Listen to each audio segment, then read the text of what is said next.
everybody, and welcome to another episode of the Silver Savage podcast. I'm actually in my new-ish studio. I actually recorded some videos from here in the past, some podcasts, some bullshit and bourbon with BK, but we're finally getting somewhere with it. There's flags hanging, American flag on one side, Israeli flag on the other side. You can see some of my safes. I'm not going to show you the whole place just yet because it's not complete, but we have our bourbon cabinets here, we have a bar, we have some workspace for some of the guns and the other machinery that we use. So in future videos and future podcasts, I'll make sure to include some of that as well. But today I'm finally here. Acoustics are a little bit better. Hopefully you guys hear me well, and we're gonna get rolling. So I actually have notes today. I have 3 pages worth of notes. Just trying to make this a little more professional, I suppose. I also have my bourbon, obviously. So before we get anywhere further, cheers.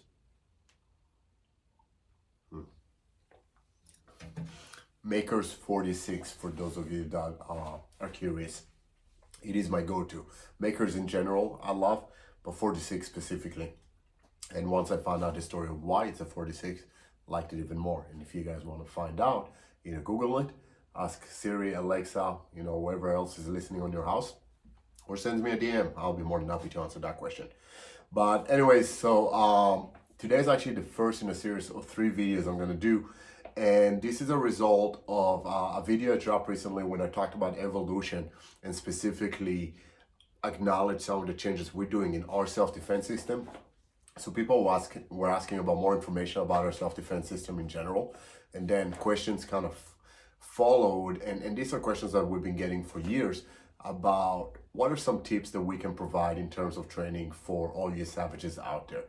And when I say it's the first of 3 videos, it's because we're gonna, by we, I mean me, I'm gonna break it into, this week we're gonna talk about self-defense, but our next podcast, we're gonna talk about the tactical side of it. So we talk about firearms, we talk about medical, some other ancillary elements to that. So how to find training or the right approach that's suitable for you. And the third one is going to be more about fitness, which I know we've discussed in the past several times, but I want to tie it all together with the self-defense and with the tactical element and just bring it home for you to make sure it meets your goals. So with no further ado, let's get into the episode.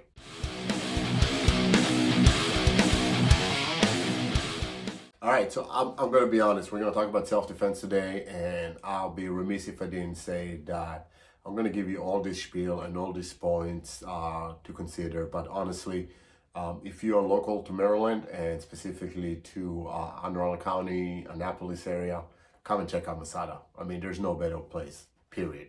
And as I go through these elements, you're going to find out why I'm saying that. I'm not just trying to boasting my own company. But honestly, it's just the best.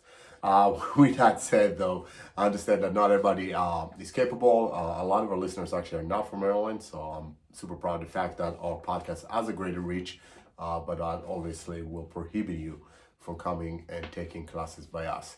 So we're going to address this as if you could not come to classes at Masada. What is the second best approach? And understanding that the first thing you got to do is recognize your goals. So whether your goals are practical self-defense, and this can be as a civilian that just want to be able to protect themselves, their loved ones, their family, which I know most of you savages listening to this podcast fall under that category. A second big population that listens to the podcast is the tactical world, so law enforcement and military.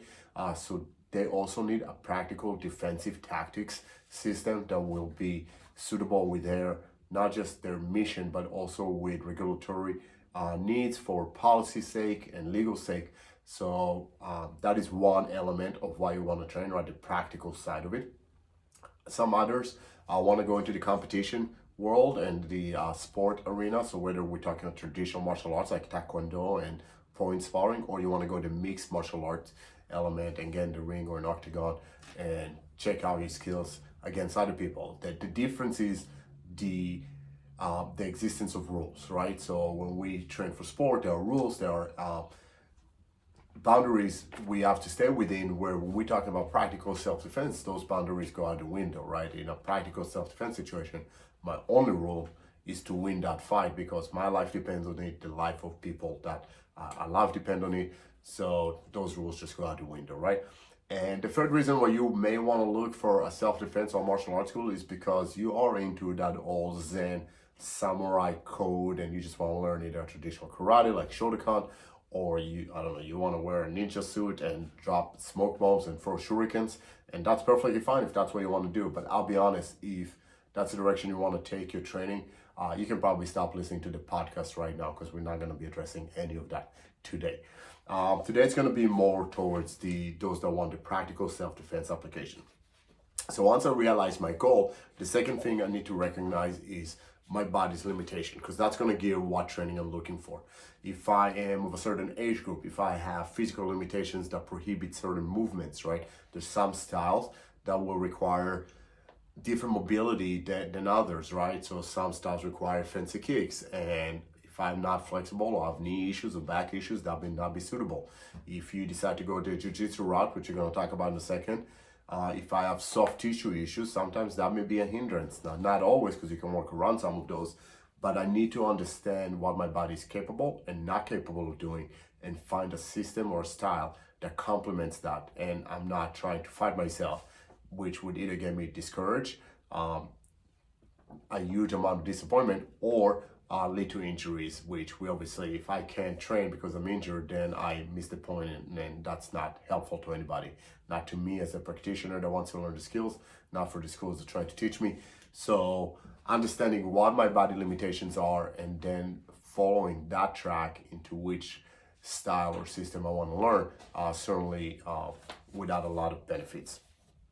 So I need to understanding, and I say it to everybody all the time, all training is good training. So I'm obviously going to gear it towards what I'm familiar with, and it's going to sound as I'm biased, which I am, but I'm not saying that because I'm trying to boast a specific system. The reality is that any training is good training. As long as you move yourself, there's health benefits for it. As long as you learn a skill, the assumption is that if you get enough repetition, you'll be able to pull on some of it under stress, right? And we're going to talk a little bit why that doesn't always happen, but you're more likely than if you didn't train at all. So any training is good training, as long as it, again, complements your goals and your abilities. So seek whatever you have available around you, because that's the other thing. I can give you the best approach now and tell you what schools you should look for and what training you should look for, but if that's not available where you live or within a reasonable driving area or distance, it's not going to be helpful. You're not going to be able to do it. So sometimes we got to go for second best, right? Or sometimes we have to compromise. Sometimes we have to use that as one of the variables of what we're going to be training at. If whatever I'm looking for is not available, then I just can't do that, right? So I need to figure out alternatives around it. So when people ask me if I can recommend another place that's like Masada, wherever they live, and this usually comes from where I police in Alabama, or a lot of the agencies down south that I work with, and I'll be honest, there is no other place like Masada. Masada is very unique, and again, I'm not trying to be, what's the word? A narcissist in that sense, right? But the reality is that it is very unique what we do, because being a progressive self-defense system, we change our curriculum on a regular basis. We get a lot of feedback. We use a lot of data and a lot of metrics to apply in our teaching, in our curriculum development. And one of the biggest things that we do is get the feedback from students and apply that to those curriculum changes. And I'm going to talk a little bit more about it in a minute, but the fact is that I don't know of any other school that does that many curriculum adjustments, development, and changes. And more often than not is because most schools out there are affiliated with a larger organization. It can be a Brazilian Jiu-Jitsu organization, it can be a Krav Maga organization, it can be a karate organization, it doesn't matter. But they're part of a bigger system, and by being part of a bigger system, they are locked into the curriculum that the system as a whole is teaching. And in my mind, that's a little bit of a hindrance if I want to teach a realistic self-defense system. So is there another place like Masada? No, that I know of. So I don't know, if one of you wants to open a Masada, reach out to me and we can talk about maybe franchising or licensing. I don't know, never done it before. But now that I'm thinking out loud as I'm recording this, if that's something you want to do, hit me up. Let's see what I have here. Do some research before you start any school. And notice I didn't even get into what you're looking for yet, but do some research, not only about the school, but also the instructors. Luckily today, there's a lot of information available online. You can find everything about anybody or any organization. So if you Google Masada Tactical, you Google my name, you're gonna get a lot of information out there, which hopefully helps you to make a decision. Yay or nay, doesn't matter. I may be what you're looking for, I may not be what you're looking for, and that is perfectly fine. You as the end user, the recipient of the service, needs to make sure you do your due diligence.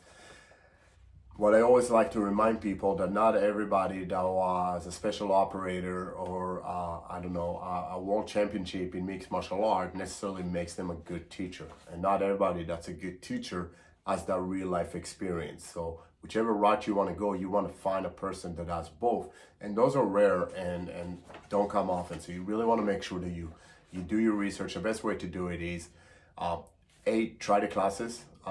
Every school that honors itself and has any kind of faith in their program will allow you to try it for free, because the reality, I know my system, I know what it's going to give you. I want you to come and try it for free for a week, 2 weeks, sometimes even a month, just to make sure that you know what you're getting into and to make sure that we are the right solution for you and the right fit for you. Because if we're not, this relationship is not going to work. We're going to hit roadblocks along the way, and you're going to get discouraged, I'm going to get discouraged, and that doesn't benefit anybody. Now, if I did not have faith in my ability to sell you on the program, or my program selling itself in a sense, then yeah, I'd be reluctant in giving you the free trial. So schools that don't give you those free trials, I would already look at them with a slight, a little bit more of skepticism. So make sure that you try it out first. And then the second thing you can do is ask students, current and former students, about their experiences. We try to stay on good terms with all our former students. I'll be honest, we switch locations, students move, life gets in the way. We have a few students who have been with us for years and bringing their next generation in, but we have students that have left, and we always try to stay on good terms with everybody. And I'll share you this story with you. So my birthday last year, I had a former student who hasn't trained with me for probably 2 years come to my birthday kind of get together that my staff threw for me. And he was on social media, so he showed up, and he came for the sole reason that he wanted to thank me and the program for what we gave him as far as life skills and so forth. And that's honestly the biggest marketing that I could have ever done, because it was unsolicited. I did not know that person is coming. I did not ask him to say anything, but the fact that he came and said that obviously had a certain impact on other members, newer members that were there. So you need to ask former members of the program you want to join what their thoughts are, good or bad. And expect to have some bad and not let it necessarily sway you away from it. As long as the good outweighs the bad. No program is 100% perfect for everybody. Find the one that checks most of your boxes. So certainly ask people. If you are unable to find a school by you, by the way, you can always just try to create one. So let's say you live in a very remote area that doesn't have any schools, or whatever is offered around you is not what you're looking for. You can find a training partner that shares your mission and vision and train with them. There's enough resources online. Just understand that none of those will ever be a substitution for in-person formal training. And you gotta be careful. There's a risk of injuries, there's a risk of learning the skills incorrectly. But sometimes that is the only solution that you may have. As I said, some training is better than no training.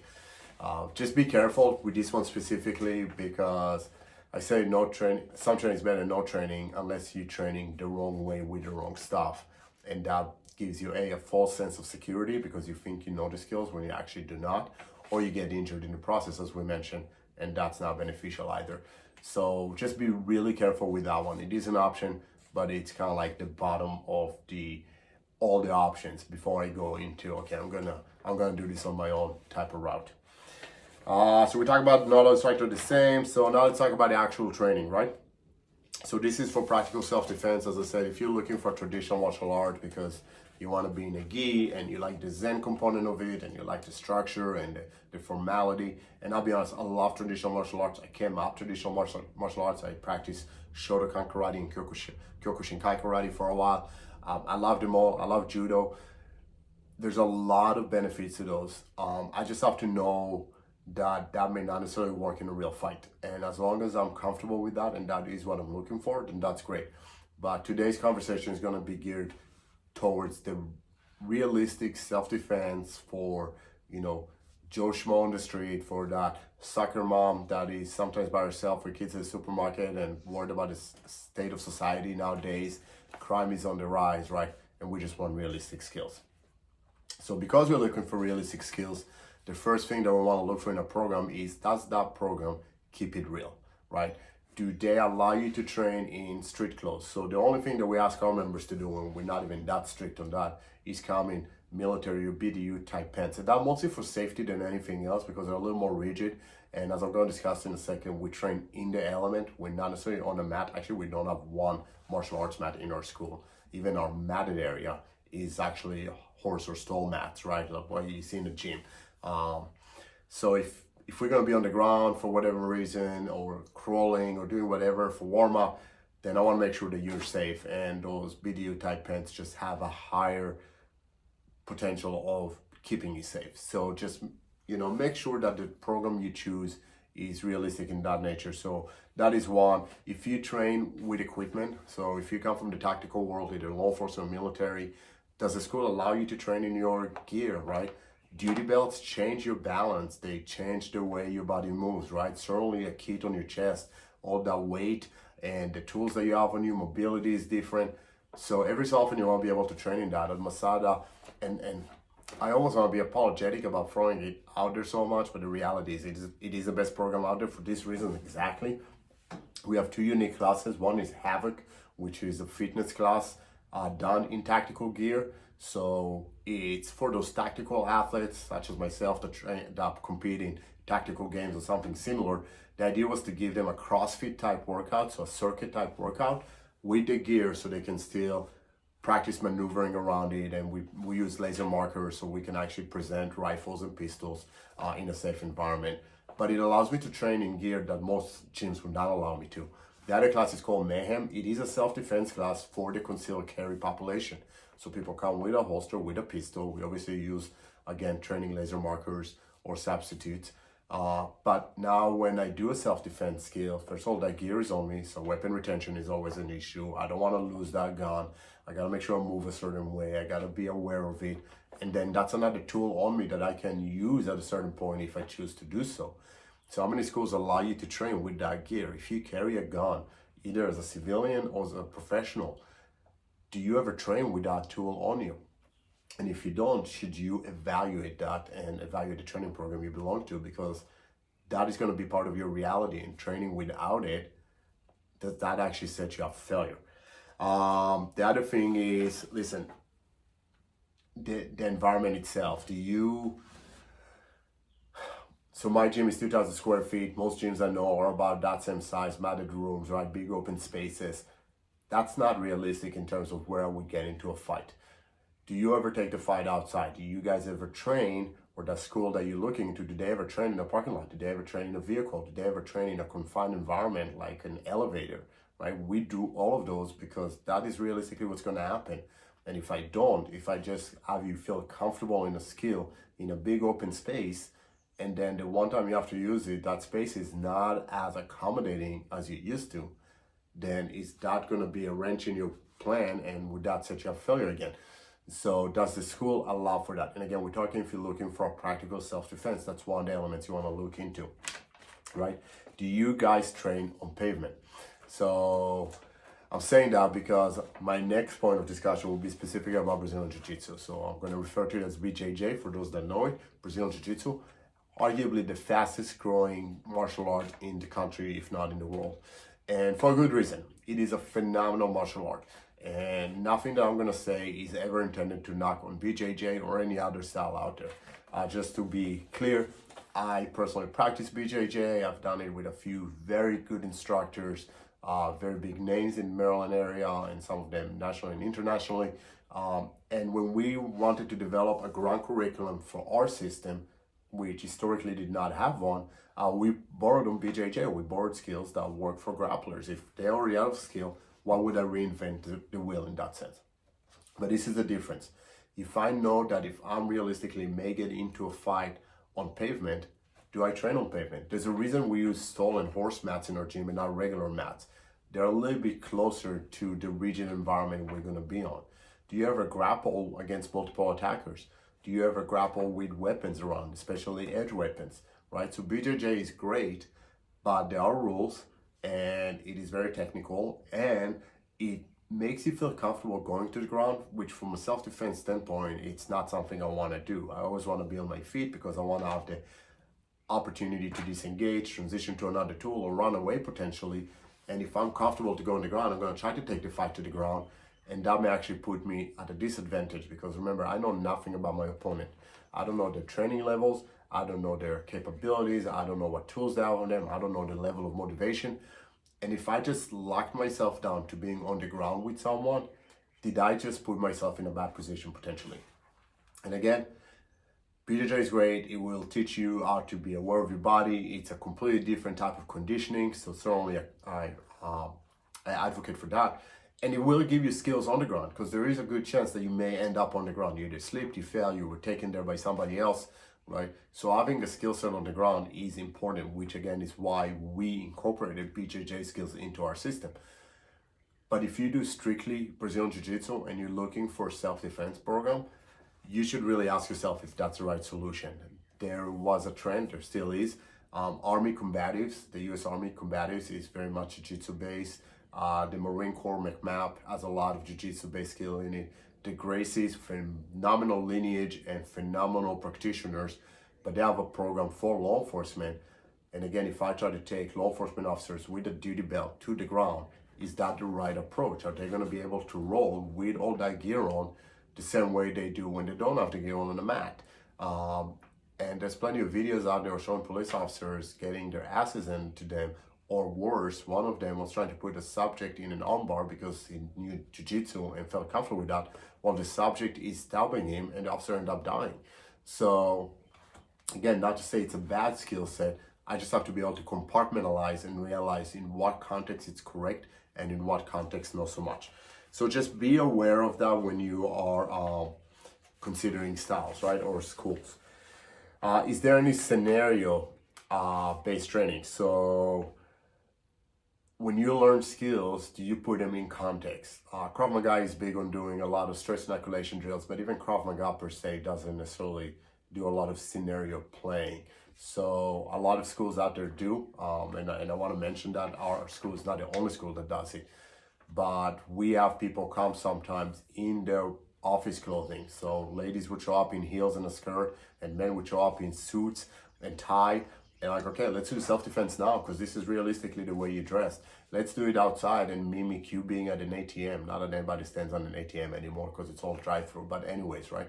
We do carjacking seminars where you're in the vehicle and somebody points a gun at you. It's one thing doing a gun disarm where you're standing in front of each other. It's completely different when one of you is in a vehicle and the other one isn't, right? We put people in the bathroom, okay? Do you ever go to a public bathroom? What happens if you get attacked there? What if somebody pushes you into a stall, okay, and now starts attacking you? Do you know how to move in an environment that is super tight, super confined, and now potentially there's a knife involved? Do you have tools for that? Does the school teach tools for that, right? So again, if you're looking for practical self-defense, scenario-based training is something that you want to look into. Do they use tools such as simunition guns or shark knives or other training props that will make your training even more realistic, yet safe? Does the system evolve? So I'm not going to go too in-depth into it because we did a whole different podcast about evolution.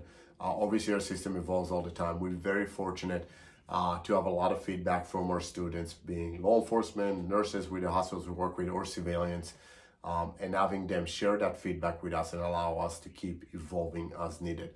I reassess and reevaluate our curriculum on an annual basis, sometimes more if something big comes up. But right now I'm going through that phase where I am changing skills. There's feedback that's coming back that tells me some of the skills that we historically been teaching don't work on the street as well as we thought they would when we trained them in the school. So should we look into that? And we do, and we review a shitload of videos, we review a shitload of documents from people, reports from incidents, we talk to people, and we try to see, okay, what actually happened? What is the realistic response? And how can we make the response better without negating the human natural reaction, right? Because I'll never be able to overcome a reflex. And if I take that as the initial given, then every attempt to do so would be a futile attempt, because under extreme stress, your body is going to do what your body is wired to do. And I can train in a skill for, the number that we keep hearing is 10,000 hours of repetition will make something a muscle memory. It still probably will not override a reflex. So just something we have to always understand is systems have to evolve, the risks out there change, the ways to mitigate them, technology changes, we become aware of new skills, new developments in science that allow us to come up with a better option. So we should certainly apply it. I'll give you two examples because I can't remember which one I mentioned in that podcast. I probably should have done the homework before going into this, but the two examples of skills that we developed in-house as a result of direct feedback. One of them was a defense against what we call a hostage situation on the ground. The story behind this is a correctional officer taking an inmate to a hospital, and we don't know exactly what happened, but what we know is that when the nurse walked in, the inmate was standing over the guard with the officer's handgun in his hand and ended up shooting and killing the officer. And the team came to us and said, listen, BK, you train us, you taught us what to do if we both standing or if we both on the ground. We know how to disarm in those situations, but you never taught us what to do if somebody's on the ground, if you're on the ground and the person that's sailing is standing over you with a gun in his hand. And I'll be honest, I did not have an answer. So part of our process is I reach out to people that I trust, some of my instructors, and asked them what they would do, and they did not have an answer. So we got together, our instructors, and we messed around with skills for a good bit until we came up with a solution that made sense. And we started teaching that one. And actually, it was so well received that it's now being taught in Israel in certain elements within the military and security forces, and is being taught by other schools. So that tells you a little bit about that. The other one is defending against machetes. So there was a period where attacks with machetes were very prevalent in the area where I live, and there's a big El Salvadorian gang, MS-13, presence. And the certain police agency came and said, listen, we don't know how to deal with a machete. We know how to address a blunt object. We know how to address a knife, but this is a long knife. It's kind of like a stick with a blade to it. And we can't do any of those defenses because they're not going to work. And again, nobody that I knew had a defense against it. So we had to get together as instructors and we bought some mock machetes and we practiced and we failed a lot. But then eventually we came up with a skill, and that's what we teach now. It's an evolution based on a need, right? And feedback we get from those we train. So if your school, if you're looking again for practical self-defense, if your school does not evolve, does not change, does not address new threats, or get rid of skills that are proven to just not work as great, then again, I don't think you have the best school there. Next one would be Hicks Law. I already mentioned Hicks Law in the past several times, several podcasts, but just to recap, as every realistic and practical self-defense should abide by Hicks Law. To give you the very short synopsis, Dr. Hick, a cognitive psychologist, measured response time based on response option. Essentially what we found out is that the more options you have, the slower your reaction. So our goal is always to teach you the least amount of skills that have the most amount of applications so you do not have to overthink it under stress. So if somebody chokes you, for example, you don't have, okay, I can do A, B, C, or D. No, you only have A. I don't care if you're being choked from the front, from the back, from the side, against the wall, being pushed, being pulled, it's always A. And if you can remember A, you're more likely to actually execute that under stress. So Hicks Law is a driving element, a driving philosophy behind every curriculum that we write and every skill that we teach. I never teach a skill that only has one application. Our skills should always have multiple applications, so you can use them in more than one instance. So I don't have to come up with too many different skills, right? You shouldn't have one defense for this and a different defense for that. If a defense works for A, but it may also work for B, then even better. And if it works for A, B, and C, that's even better, right? Because my goal is to have you leave my training with the least amount of skills possible. And then all we have to do is just keep working repetitions in, right? And really master those to make it as close to muscle memory as we can. And with that, so every skill that we're going to teach, or every skill that a school that teaches realistic self-defense is going to teach, has to be easy to learn, easy to retain, and easy to execute under stress.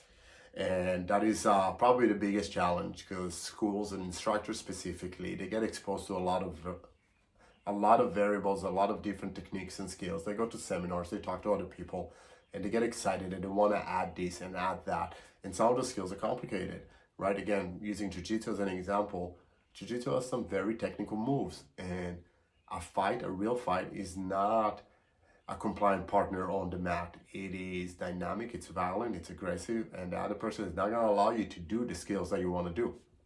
So you have to make things really easy to learn and really easy to execute under stress. So a statement that I like using, this one is by one of my coaches, George Bryan, so credit for him on this one.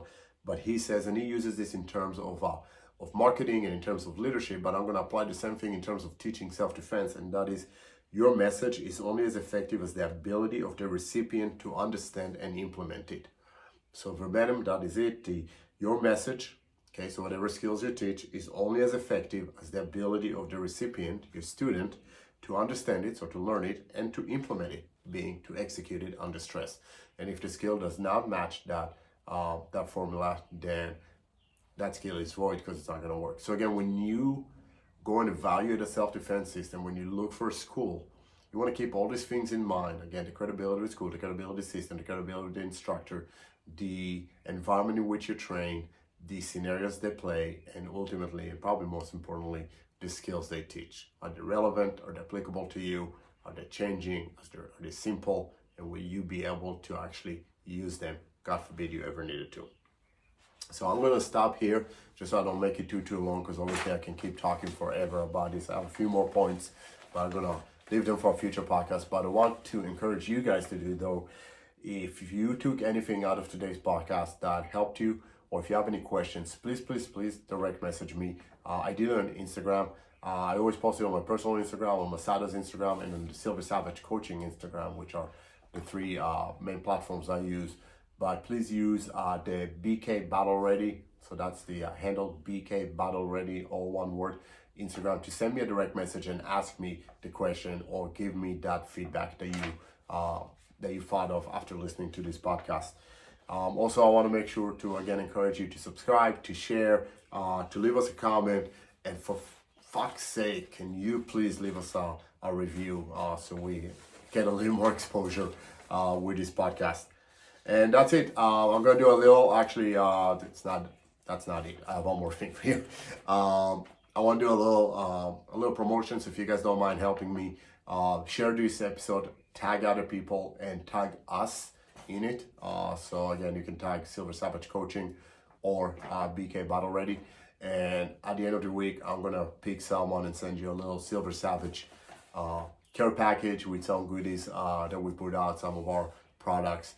As a gift. But honestly, just trying to add value to other people. Again, as always, our podcast is free. It doesn't cost you anything. It doesn't cost those people that you refer anything other than no fully added value. And that's it. For reals now. Stay safe. Stay savage.